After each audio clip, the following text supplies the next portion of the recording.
What is up, everybody? Matt here again with another video for you. I know, crazy. We're going to be talking about my collection of Alice Cooper records. Alice Cooper is the original shock musician. A lot of people credit Frank Zappa, but to me, Coop will always be number one. And not that I have anything against Frank Zappa. I think Frank Zappa is cool. I just like Alice Cooper better. He sought out to be the ultimate rock and roll villain, and he succeeded in that, and what's even crazier, he's still doing it today. He just released his new album, and I'm very excited to get a hold of that. It's called Paranormal, and probably when I get it I'll do a review of it, but very excited that he's still making music, he's still touring. Guy's like a million years old, but I think that just proves his staying power. So this is my collection of Alice Cooper records that I personally have on vinyl. I always look for Alice Cooper whenever I go to record shops and things like that because his albums are just so cool. They're like mini operas in a way, especially his later stuff. You know, he really understands the importance of storytelling within his songs, and they always have that sort of Vincent Price, you know, macabre thing going on. And Vincent Price is actually on some of these records, which is very cool. So, let's get right into it here. This is the first Alice Cooper record I'm going to show you guys. This is Alice Cooper's Greatest Hits, and this is actually kind of neat because this was actually the first Alice Cooper album I had. I had this on CD when I was probably about, gosh, 11 years old. I picked this up, and I originally bought it just because of School's Out, and then it just kept getting wider and wider. You know, I'm 18, Under My Wheels, great song. I actually highly recommend this particular album because I like Alice Cooper's early stuff, but really if you just want the essentials, you go with this one. The only bad thing about this is that it doesn't have the Ballad of Dwight Fry, which is one of my favorite tracks from early Alice, and that's not on here, which is kind of odd. Another cool thing is this album artwork is done by Drew Struzan, who does the posters for all the Indiana Jones movies and Star Wars and Back to the Future. He did this album cover where he works Alice and his original band in with all of these classic movie stars. I remember being a kid and just looking over this and thinking, wow, that is so cool that he did that. This next album here is often cited as his strongest work outside of like $1 Billion Babies and School's Out. This is Welcome to My Nightmare. This is the quintessential concept album in my opinion. Again, produced by the wonderful Bob Ezrin.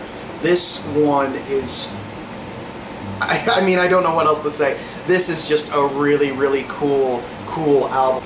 This doesn't necessarily have the clearest narrative out there, but you can tell that there's a theming going on here with the songs. This contains one of Alice's first ballads, Only Women Bleed.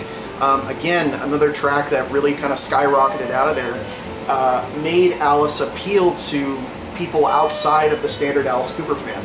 Again, Drew Struzan doing the illustration of the front there of Alice. He has Vincent Price on here doing a narration for the Black Widow, and that is just, that's worth the price of admission alone, is that you get Vincent Price on here. They're going to do a reissue of the concert that they filmed for this, is coming out on DVD, so I'm excited to get that because I have it on tape, but I don't have it on DVD. So this next album here is often considered the unofficial sequel to Welcome to My Nightmare, Alice Cooper Goes to Hell. In Alice Cooper Goes to Hell, exactly what you think happens. Alice goes to hell. This is basically Alice's version of Dante's Inferno. He goes to hell, walks around, and just experiences all the different levels of hell, tries to get out, goes to a level where people are disco dancing themselves to death. It's a very tongue-in-cheek album. So this next album here is really cool to me for multiple reasons. The first reason being the packaging. This is Alice Cooper from the inside, and what's cool is you can open it up and see what's on the inside of the asylum here. This is the album that Alice Cooper created based on his experiences in a mental institution when he was getting treatment for his alcoholism. This one also has the honor of being partially written by Bernie Taupin, Elton John's guy, and it shows. These are fantastic songs. And very smartly written. Again, I would put this almost on the level of almost like a Stephen Sondheim musical, the way it's written. Each song is about a person that he supposedly met while he was on the inside.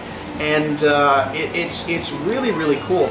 This is one of those ones, the more you listen to it, the more you get of the story because you listen a little bit more. In addition to that, it's just a wonderfully crafted album. It always makes me think of Arkham Asylum. It always makes me think of Batman characters. I think you could easily, you know, put this with the Arkham Asylum comic and it would make sense. But this is probably my favorite Alice Cooper album. I really like this one, and it's one that doesn't usually come up on a lot of lists, but this is one, from the moment I heard it, I was just really wrapped into it. When it cuts into the beginning guitar track From the Inside, it just really grabs you and it never lets go. If you ever wondered what it was like to be inside an asylum, there's a great track on here called The Quiet Room. It's very sad, you know, because he talks about being in a room in a straitjacket. There's also How You Gonna See Me Now, which is kind of a veiled, like, I'm gonna be a different person when I get out of here, and will you still like that person? He was basically talking to his wife with those tracks, and so this is really cool because in addition to being the usual Alice Cooper, you know, quirky fare, this is also a very sentimental album and a very personal one, I think. And that's another reason I really like it. It's very cool, very personal, very creepy. This one here, you know, I could never get behind it. This is Laysan Whiskey. I never particularly cared for this album. I probably gave it one particular listen and it just doesn't connect with me. It doesn't even necessarily sound like an Alice Cooper album, but that's kind of the idea. Alice tried to create another character here. It kind of works because it doesn't sound like Alice Cooper. Some people rate this as a really underrated Alice Cooper album. I think it belongs in that underrated category. Not very good. This one's often in the bargain bins, and I can honestly say, if you see it, skip it. Last one I got for you here, and it's a live album here, Alice Cooper in the Alice Cooper Show. These were the shows that he did in Las Vegas, and this one gets a lot of criticism too. For being kind of poorly mixed, and the songs are shortened and things like that. But I like it. Again, much like 11/17/70, I think it's a really good just snapshot of one of his shows. You know, there are better live Alice Cooper albums, but you know, this is kind of a good classic one to start out with. I mean, it doesn't have too many tracks on here, but it's still a very solid compilation and one that works exceptionally well for this piece. If you see it, pick this one up. In addition to having a really cool cover, I think it's got some really good tracks. Granted, they're not very long, but hey, it's better than nothing. So that's all for my Alice Cooper collection. I hope you guys enjoyed taking a look at it. I hope to be adding more to it very soon.